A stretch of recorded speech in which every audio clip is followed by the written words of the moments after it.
Jérémy Ndita, président du syndicat national des footballeurs du Cameroun, suspendu pour une durée de 5 ans avec à l'appui une amende de 10 millions de francs CFA. Suspension exécutée par la Fédération camerounaise de football. C'est le sujet de cette émission. Bonsoir mesdames, messieurs et bienvenue. Bonsoir Yannick. Bonsoir mon cher Angip et bonsoir également à tous les abonnés de Première Média. Allez-vous parler de cette suspension du président du SINAFOC et de son secrétaire général, Jérémy Ndita, suspendu pour 5 ans de toute activité liée au football au Cameroun. On se souvient des conditions ou alors des circonstances qui ont conduit à cette suspension de l'ancienne gloire du football camerounais. Vous faites bien de rappeler que c'est une ancienne gloire du football camerounais parce que beaucoup de personnes ont tendance à l'oublier. Parce qu'il faut rappeler que Jérémy Ndita fait partie de l'équipe, faisait partie de l'équipe nationale. Voilà, il est arrivé dans cette équipe-là au début, voilà, à la fin des années 90, aux environs des années 96-97. Voilà, il a intégré cette équipe-là et il a remporté avec les Lions la Coupe d'Afrique des Nations de 2000, les Jeux Olympiques la même année de 2000 à Sydney, donc il faisait partie de l'équipe. Il a fait partie également de l'équipe qui a remporté la Coupe d'Afrique des Nations de 2002 du côté du Mali en tant que titulaire. Donc c'était un maillon fort, essentiel de l'équipe nationale. On se rappelle très bien de ce centre millimétré, de ce coup franc toujours bien exécuté. Donc ce n'est pas monsieur n'importe qui, c'est quelqu'un qui a compté, qui a pesé de son poids pour des victoires, des titres des Lions au début des années 2000 et bien après. Donc, Jérémy Ndita, pour revenir sur les circonstances, nous sommes au mois de janvier 2024, lors de la Coupe d'Afrique des Nations. Voilà, Boaké en Côte d'Ivoire. Vous vous rappelez très bien des circonstances, c'est-à-dire que le Cameroun fait match nul dans ce de jeu face à la Guinée-Conakry, un partout, but de Madrid. Deuxième match, c'est une défaite contre le Sénégal, 3-1. Et il y a ce troisième match contre la Gambie, qui est très important et décisif. Et donc, on va commencer par mener, quand c'est le Togo et Gambie, on va se faire rejoindre au score et on va dépasser le score. 2-1. Ce sera comme quelque chose de terrible. Les Camerounais, je rappelle ce jour-là, j'étais en reportage. J'étais au stade c'était SICAM, voilà, avec une équipe, on prenait des images et il y avait des diffusions ce jour-là. Et les Camerounais, je vous dis, c'était terrible. Alors il y a eu l'égalisation, 2 buts. Et hop, la joie renaît. Et puis, ce but de, je crois que c'est le Moore qui met le troisième but. Coup de la tête, coup de tête. Ouais. Et donc, je vous dis la joie, je vous dis, j'avais pris les images ce jour-là, vous ne pouvez pas imaginer. Donc du coup, nous sommes dans cette euphorie-là. Dans cette euphorie-là où tout le monde est joyeux, tout le monde est content, tout le monde est heureux. On a même vu le président de la fédération, Samuel Eto'o. Lui aussi, il est allé vers les joueurs. Il est allé faire des acclamations aux joueurs. Il est même entré au vestiaire et les joueurs qui l'ont accueilli, il était à la porte du vestiaire, les joueurs qui ont demandé d'entrer et c'était la célébration. Voilà. Donc, dans cette circonstance, dans cette euphorie-là, je remis sur Ndita, qui président de SINAFOC, président de la branche Afrique de la FIFPro, et ancienne gloire, bien évidemment. Mais surtout, il est accrédité par la CAF, il est invité par la CAF, il fait partie des légendes des anciennes gloires invitées par la CAF. Et très généralement, il est invité par la CAF aux événements qui rassemblent les légendes du football africain. Voilà. Donc lui, il se dit, je vais aller féliciter les gars. Je vais féliciter mes petits frères là. Vraiment, ce qu'ils ont fait là, ils ont fait quelque chose de magnifique. Quand il arrive vers le vestiaire, il est apostrophé par quelqu'un qui est présenté comme le chef de protocole. Monsieur Etienne Tamou, le président de la fédération. D'après son récit, il aurait traversé déjà le président en question de la FECAFO, qui n'a rien dit. D'après le récit de Jérémy Ndita. Oui, d'après son récit. Oui. Donc, il aurait traversé dans le vestiaire, dans le couloir, il se serait salué, il se serait fait des signes. Il a traversé, chacun est allé de son côté. À ce moment-là, le président n'a pas dit que tu vas où. Bon, bref, c'était dans son rôle. Donc, il arrive devant le vestiaire et puis il est interpellé par quelqu'un qui lui dit qu'il ne peut pas entrer. Et ça ordre donné par le président de la FECAFO. D'après son récit. D'après son récit. Voilà. Donc, et ça crée une altercation. À Avant de continuer, chers internautes, marquons un petit arrêt pour parler de ce médicament PowerHealth. C'est un médicament fait à base de plantes naturelles pour éradiquer toutes les maladies de votre corps. Si vous souffrez de mal de rein, mal de dos, nerfs sciatiques, mal de genoux, faiblesse sexuelle, paludisme, typhoïde, problème de constipation, vous souffrez d'obésité, vous souhaitez perdre le poids et d'autres maladies encore qui vous dérangent, voici la solution. Contactez dès à présent le numéro de téléphone qui est présent au bas du petit écran et retrouvez la guérison grâce à ce médicament miracle. PowerHealth, c'est le nom du médicament. PowerHealth est venu éradiquer toutes les maladies de votre corps. PowerHealth est venu vous redonner la santé que vous méritez. Le numéro de téléphone, il est présent au bas du petit écran. Contactez et retrouvez la guérison. Une vive intégration et puis le débat sur le... Il a fallu l'intervention des joueurs. Oui, il faut dire que dans ces intégrations, il y a eu des mots qui ont été changés. Il y a eu des échanges pas très sympathiques. Et c'est les joueurs qui se rendent compte de la scène et qui viennent dire aux gens, mais laissez-le entrer, il n'y a pas de problème. C'est quand même Jérémy Djita. Et donc, il est entré. Il a festoyé avec ses petits frères et fils. Et il est reparti.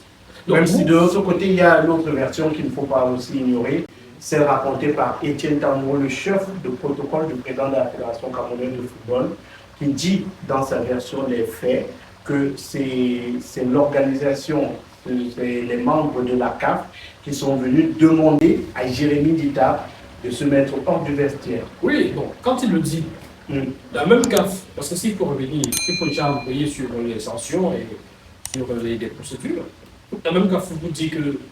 Et on va lire la sortie de la CAF de cette sortie qui date du 6 mai 2024, lorsque les procédures ont été engagées contre Jérémy Djita. Donc la même CAF vous demande de surseoir à votre tentative à vos poursuites contre Jérémy Djita, et vous lui dites que vous avez déjà entamé une procédure, c'est la commission éthique était un organe indépendant, libre, à laquelle on ne donne pas d'instructions, on ne peut pas envoyer, enquêter sur son travail, etc. Donc vous voyez que, en fait, il y a, voilà, vous voyez, il y a ces différentes versions. Ce n'est pas aussi au hasard lesquelles elles interviennent. Parce que, chacun défend ses intérêts. Oui, parce il y a peut-être la vérité dans l'une des deux versions, parce que peut-être pas. Parce qu'en réalité, qu'est-ce qu'on vous dit? Non, il faut qu'on soit clair envers les abonnés. Parce qu'en réalité, c'est quoi le problème? C'est qu'on reproche à Jérémy Djita d'avoir voulu pénétrer dans les vestiaires sans... Voilà le vrai problème. Il a voulu pénétrer les vestiaires sans... C'est-à-dire qu'on l'accuse de ne pas avoir l'autorisation ou le pass. Or, lui, il vous dit... Il a fait le all access. J'ai fait le all access. C'est-à-dire qu'il vous dit que, étant invité de la CAF, en tant que légende et tout le reste, et il est là même en tant que président de la branche Afrique de la FIFPro, donc syndicat mondial des footballeurs professionnels. Donc c'est-à-dire que le syndicat qui représente tous les footballeurs dans le monde, la branche Afrique, le président est là. Et c'est un Camerounais, un ancien lion. Il vient saluer ses petits frères et on lui dit, tu n'entres pas. On fait comme dans le sketch là, personne n'entre, personne ne sort. Donc, vous voyez, vous dites, alors, si on avait laissé aussi, c'est-à-dire que ces choses qui se passent, vous savez, c'est pas en monovision. Vous voyez, ces choses qui se passent là, pour ça, dans les coulisses, dans les vestiaires, si on avait laissé, si dans une logique fraternelle, si entre compatriotes qui sont à l'étranger, en pays étranger, dans une aventure comme celle-là, on se dit, ouais, Jérémy, allons-y, on est en joie, en fait. Il aurait d'ailleurs, dans tous les cas, fait aucun mal à l'équipe nationale du Cameroun. Mais revenons sur cette suspension-là. 5 ans de toute activité liée au football camerounais. Est-ce que ce n'est pas éloigné, Jérémy Djita, au vu des prochaines échéances à la Fédération camerounaise de football? Parce que beaucoup de personnes parlent d'une suspension à caractère politique. Donc, beaucoup de personnes voient en cette suspension une suspension à but politique parce qu'on a quelques jours des élections à la tête de la Fédération camerounaise de football et ces personnes-là pensent qu'on est en train d'écarter un potentiel candidat pour cette élection à venir. Alors, ces personnes-là, leur idée, ou alors leur raisonnement n'est pas mauvais. j'ai mis sur le GitHub en tant que président du SINAFOC et en tant que président de la branche Afrique de la FIFPRO. En tant qu'ancienne gloire, c'est quelqu'un qui peut bien se présenter aux prochaines élections à la Fédération camerounaise de football. C'est vrai que jusqu'à présent, nous sommes au mois de juin, il n'a pas fait acte de candidature. C'est-à-dire que, officiellement, Jérémy Souranjita n'a dit nulle part qu'il souhaitait être président de la fédération. Mais on lui prête cette ambition, on lui prête cette intention, et on peut comprendre justement les flèches qui lui sont envoyées. Parce qu'il faut préciser quand même que Jérémy Souranjita, en tant que président du SINAFOC, avait quand même soutenu Eto'o lors de l'élection de 2021. Et il avait quand même soutenu, c'est-à-dire que c'est en tant que représentant du corps de métier des footballeurs, il avait soutenu le président Samuel Eto'o Fils lors de l'élection de 2021. Aujourd'hui, ça semble être l'amour fou entre les deux. Il y a trop de spéculations, il y a trop d'accusations qui ont été faites. Chaque sortie de Jérémy Souranjita est étudiée, est commentée, est analysée et est critiquée sous le prisme d'une certaine loyauté qu'il devrait avoir envers Samuel Eto'o Fils. Moi, je me rappelle d'une interview dans Sartre-Libye, c'était à l'issue d'une cérémonie où il estimait que les acteurs du football devaient s'asseoir à la même table et dialoguer, où il disait qu'on avait atteint un certain niveau, voilà, il estimait qu'il est prêt à s'asseoir à la table. Il était prêt à jouer le rôle d'intermédiaire dans cette discussion. Alors, ça a été mal pris. Ça a été mal interprété. Or, quand vous demandez aux gens qui s'en plaignaient ce qu'ils reprochaient à Jérémy Souranjita, il n'était pas capable de vous dire concrètement de quoi est-ce qu'il était question. Ils voyaient en sa réponse, en ses propos, une volonté de s'asseoir, c'est-à-dire que de prendre la place de Samuel Eto'o Fils à la fédération. Or, il parle de s'asseoir à une table et dialoguer avec les acteurs du football, et il est prêt à jouer le rôle de médiateur, essayer de... Donc, vous voyez, il y avait des... Donc, on était dans une atmosphère de suspicion. On estimait que, c'est lui l'intrus, c'est lui le traître, c'est lui le mauvais, qui joue le mauvais rôle. Donc, à ce niveau, quand vous voyez, Jérémy Souranjita frappé d'une suspension d'exercer le rôle de suspension de toute activité liée au football pendant 5 ans, 10 millions d'amende, une amende de 10 millions, j'ai envie de dire que pour lui, ça ne devrait pas être difficile. Mais 5 ans, loin du football, ça suppose aussi que, au cas où il voudrait être candidat pour l'élection de décembre 2025, qu'il ne puisse pas justement se présenter. Donc, son nom, sa suspension, s'ajoute à une liste déjà très longue de beaucoup d'acteurs du football qui ont été suspendus, frappés de suspension, comme ça, pour une moindre incartade, parce qu'on n'a pas souri à quelqu'un, on est suspendu.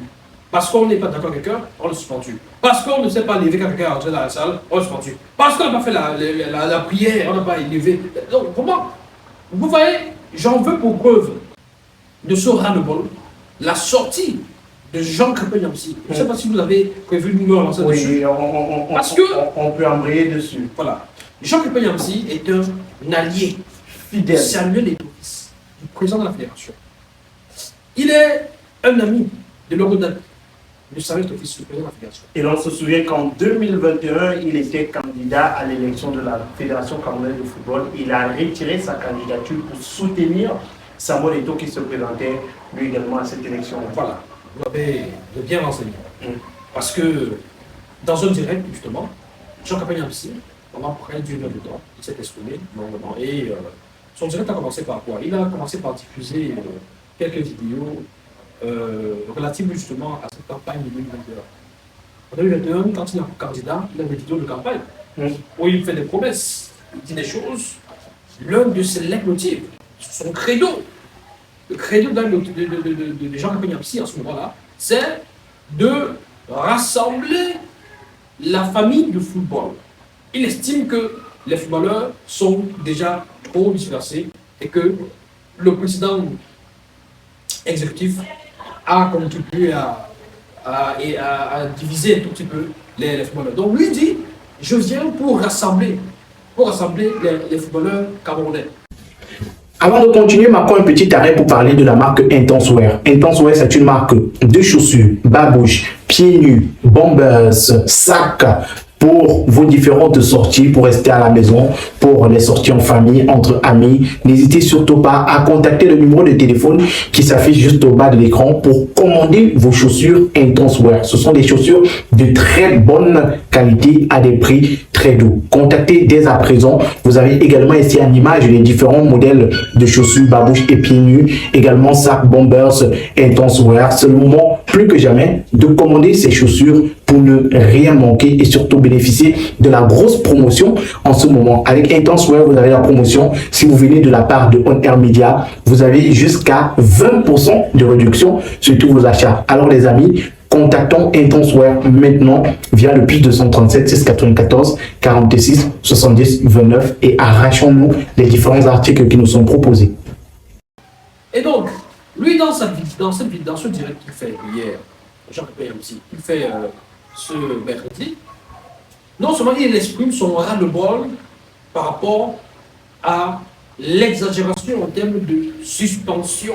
Donc, d'après ses propres termes, il estime que trop, c'est trop. Il y a trop de suspension. Trop de personnes sont mises à l'écart par la fédération. Et lui, il a clairement dit, c'est-à-dire que là, on n'est pas en train d'interpréter ces termes, ces propos. C'est lui qui le dit. Il estime que c'est un management, c'est une gestion par la rancune. Il a dit que c'est une gestion par la rancune qui se passe au niveau de Tinga, au niveau de l'Afrique. Il estime qu'on ne peut pas gérer une fédération comme celle-là, avec la rancune, avec autant de rancune. Il estime que ça, c'est mettre à l'écart Jérémy Sonjita par rapport à la prochaine échéance, à la FECAFOOT. Il a même fait des parallèles, il a même fait des comparaisons. Il a dit que on n'apprécie pas forcément sur le plan politique ce qui se passe avec notamment la candidature du professeur Moïse Kamto, où on estime que il n'est pas valide. Mandat non impératif. Voilà. Et donc, on ne devrait pas reproduire le même schéma dans le champ sportif footballistique camerounais en mettant de côté Jérémy Sonjita et bien d'autres candidats, bien évidemment. Alors, Jean-Pierre Niamsi, il a été tellement, je veux dire, il s'est longuement attardé là-dessus, il a dit tellement de choses. Je ne sais pas si, avec le temps que dure ce podcast, on pourra évoquer tout ce qu'il a dit, mais de façon générale, en substance, pour Jean-Pierre Niamsi, c'est un règlement de compte. Voilà, c'est l'expression qu'il a utilisée. Il dit une gestion par règlement de compte. Il estime que c'est un règlement de compte et il estime que tout le monde est obligé d'être d'accord. Il estime que Jérémy Sonjita n'est pas obligé d'être d'accord avec sa office. Il estime que on ne peut pas gérer des gens avec autant d'autoritarisme. Voilà. Il estime que le football, c'est le fair play.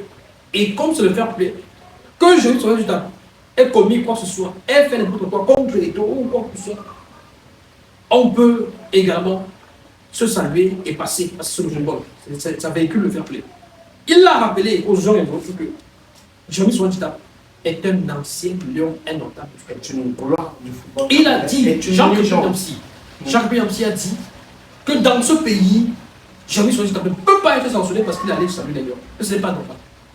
Donc, c'est des mots, c'est des propres termes de Jean-Pierre Niamsi qui fait une sortie aussi musclée pour réagir à cette sanction, cette suspension de Jérémy Sonjita. Et on le sait, Jean-Pierre Niamsi fait partie de ces personnes-là qui ont toujours soutenu corps et âme le président de la fédération. Il continue, s'il a réitéré dans cette vidéo, il réitère son soutien, il dit, ce n'est pas pour ça qu'il va. Il dit que c'est un projet, il est toujours dans le soutien. Jean-Pierre Niamsi rappelle que à ceux qui oseraient le critiquer par rapport à cette sortie, en parlant de trahison, en disant qu'il n'est pas loyal envers sa bête office, il rappelle qu'il a été dans une situation très préoccupante il y a quelque temps.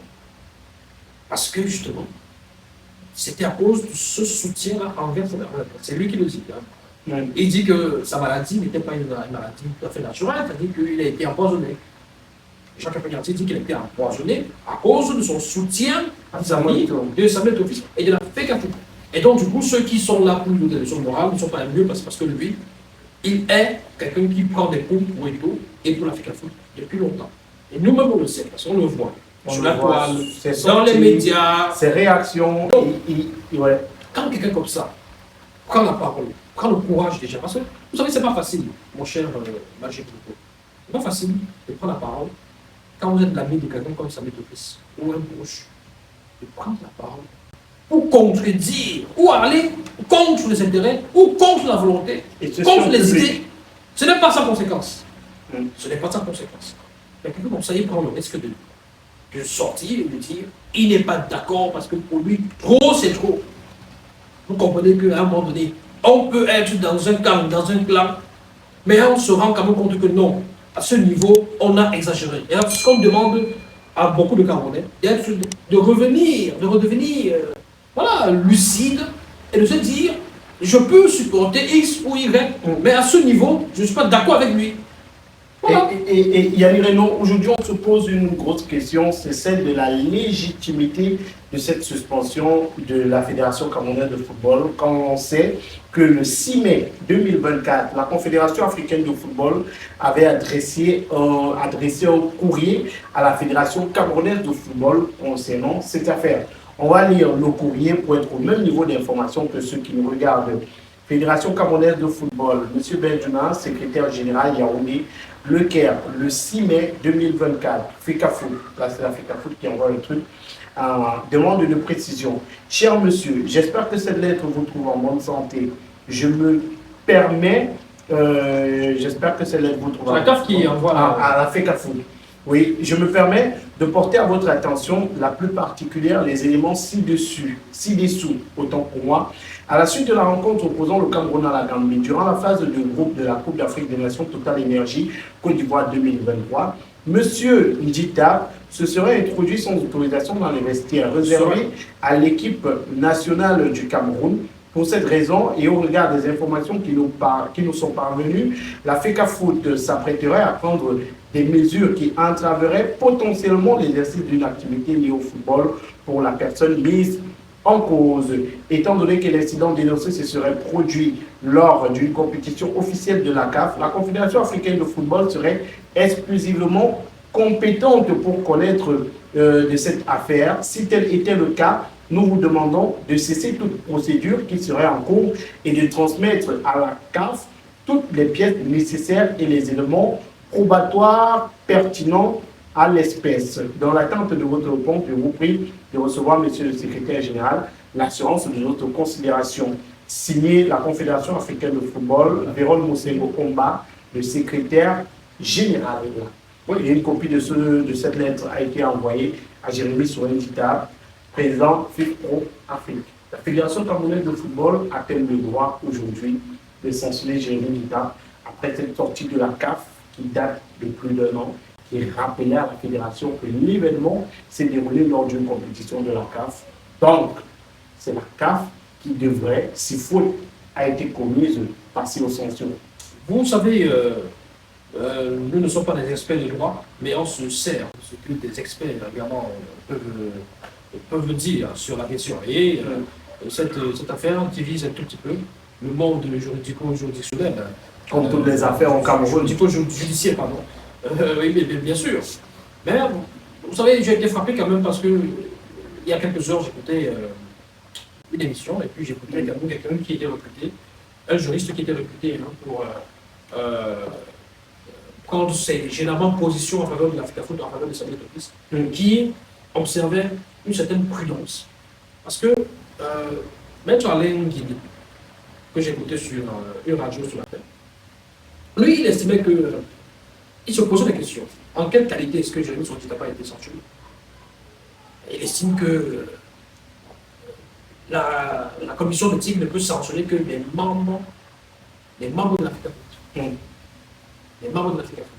Et on lui a répondu, on l'a sanctionné en tant que membre de la FECAFOOT.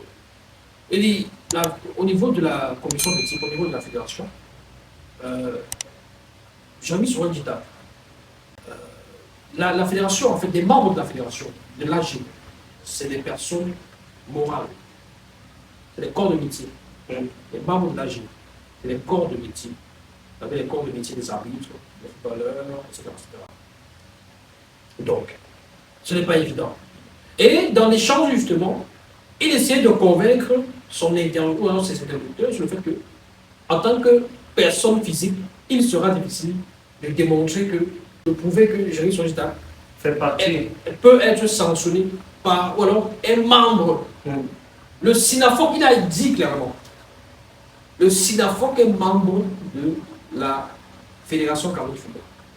Est-ce que Jérémy Sonjita, en tant que personne physique, est membre du SINAFOC, de la Fédération Cameroun, et donc peut être sanctionné à ce titre? Il y a beaucoup de choses comme cela. Des autres choses, vous avez des experts, parce que là, je prends cette partie-là, cet extrait, justement, d'échange entre C'est une émission sur RSI, oui, Radio Sport Info. Oui, présentée par Jean-Pierre Kefa, que je salue au passage. Voilà. Et puis, il y a d'autres sorties, d'autres juristes, qui vous disent que Jérémy Sonjita n'était pas présent à Boaké comme membre de l'Afrique. Il était présent comme responsable Afrique du syndicat de Fédération internationale de football. Donc, à ce niveau, il est difficile de dire que vous allez le sanctionner. Troisième chose, la CAF vous dit dans son courrier que l'événement ou l'incident s'étant déroulé dans un événement, dans une compétition qui leur incombe, c'est à eux de prendre des mesures. Au cas où il aurait été. Et ils recommandent de laisser tomber des procédures, des poursuites contre Jérémy Sonjita. Mais la Fédération va lui retorquer plus tard en disant que, étant donné que la commission d'éthique de l'Afrique a déjà enclenché une procédure contre Jérémy Sonjita, la commission d'éthique étant un organe indépendant et libre, elle ne saurait influencer des décisions et des procédures de ce côté-là. Donc, vous voyez que nous sommes dans un imbroglio où chacun vient avec ses arguments, soi-disant juridiques, pour embrouiller un tout petit peu le cerveau des uns et des autres.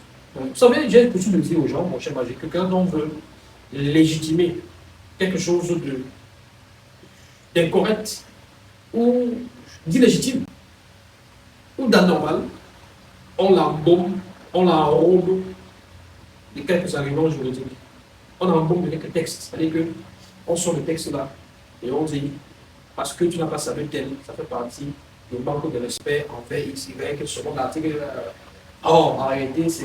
Donc, c'est-à-dire qu'on sort, il y a toujours, on va toujours sortir des choses. Et puis, au niveau de la justice, quand on ira et qu'on avancera, on dira que voilà les arguments, voilà les faits. Forcément, vous allez voir que certainement l'accusé, il a tort. Oui. Et il y a quelque chose. Il y a quelque chose. Il y a toujours quelque chose. Donc, voilà. La CAF a dit laisser tomber. Dans tous les cas, dans les prochains jours, Jérémy Sonjita fera certainement appel de cette. On nous a fait comprendre. Et je crois que le SINAFOC était en conférence de presse il y a quelques heures. Pour faire le baromètre, justement, pour faire le point sur le baromètre des salaires. Oui, en MTL Étoile, Lido et puis Guinée Super League. La question a été posée justement par rapport à cette affaire de suspension. Et forcément qu'il n'a pas été, que Jérémy Sonjita n'a pas été notifié, par exemple. Donc jusqu'à présent, Jérémy Sonjita n'a pas été notifié de sa suspension. Mais on l'a déjà appris à travers les réseaux sociaux. Dans tous les cas, on suit cette affaire de très près pour vous, chers internautes, chers web spectateurs. Yannick Renaud, rappelons-le, Jérémy Sonjita suspendu pour 5 ans de toute activité liée au football et frappé d'une amende de 10 millions de francs CFA. Il n'est pas suspendu seul, sa suspension est accompagnée de celle de son secrétaire général, Maître Daniel Blaise Ngos, qui lui, de son côté, est suspendu pour 2 ans de toute activité liée au football et frappé d'une amende de 5 millions de francs CFA. Ce sont les nouvelles autour de cette affaire. Oui, c'est curieux. Et c'est vrai aussi que pour Daniel Blaise Ngos, on n'a pas été clairement édifié sur les motifs, parce que les motivations qui lui ont conduit à sa suspension, c'est flou. On n'a pas clairement, quand vous lisez la note, vous ne voyez pas clairement ce qu'il a dû faire et qui a valu cette suspension. Mais voilà, d'après beaucoup d'observateurs, c'est des règlements de compte, c'est des personnes qui se seraient capables, qui auraient eu l'autoprudence, le courage de se lever et de dire des choses contre le président de la fédération. Et voilà, c'est quand même terrible. Il faut dire que quand vous infligez, pour revenir à Jérémie sur Handicap, quand vous infligez 5 ans à Jérémie sur Handicap, lorsque nous acheminons vers une élection à la fin de l'année, ça suppose que non seulement il ne pourra pas être candidat À l'élection. oui, à 2 élections. À 2 élections. Parce que, Oui, parce qu'il y a celle de 2025, décembre 2025, et celle de 2029. voilà.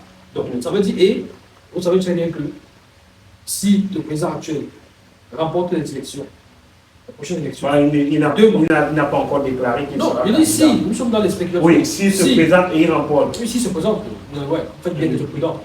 S'il se présente et remporte, nous serons à 2 mandats. Et vous savez très bien que les textes ont été modifiés et qu'il n'y a plus de limitation pour 2 mandats. Donc, il peut faire son 3e mandat rapidement.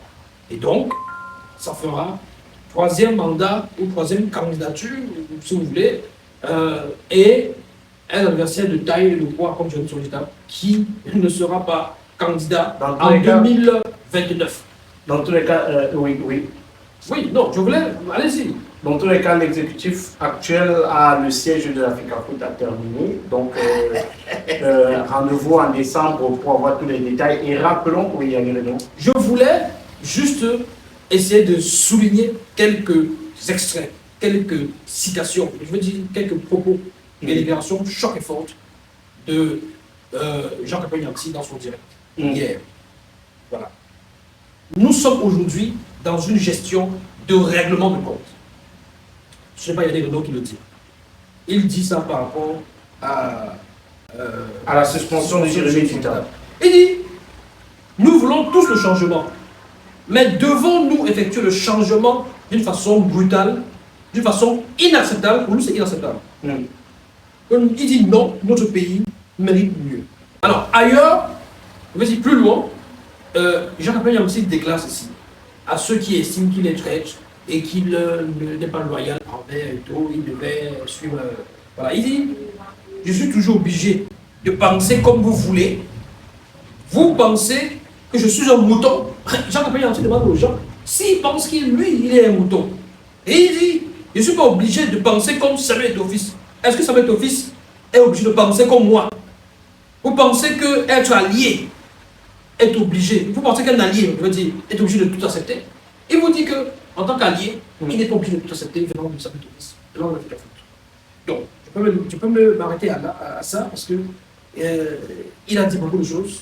Et si vous voulez en savoir plus, peut-être regarder son direct. Il était très violent. Maintenant, est-ce que Jean Capagnanti, quand il dit ça, il est sincère ou c'est aussi du chanson? Parce que lui aussi, voilà, il n'est pas dans un règlement de compte parce que ces derniers jours, c'est un peu chaud de Fortune. Les gens qui peuvent il dit que Fortune les a tournés. Dans tous les cas, on parlera également de cette affaire dans nos prochaines émissions. Merci de nous avoir suivis. Merci Yannick Renaud pour vos analyses. Merci, on se donne rendez-vous très bientôt pour une autre émission. D'ici là, portez-vous bien, prenez soin de vous et surtout, n'hésitez pas à donner vos propres avis en commentaire dans cette vidéo. Partagez avec vos proches et si vous êtes nouveau sur la chaîne, abonnez-vous, cliquez sur la cloche de notification. Au revoir.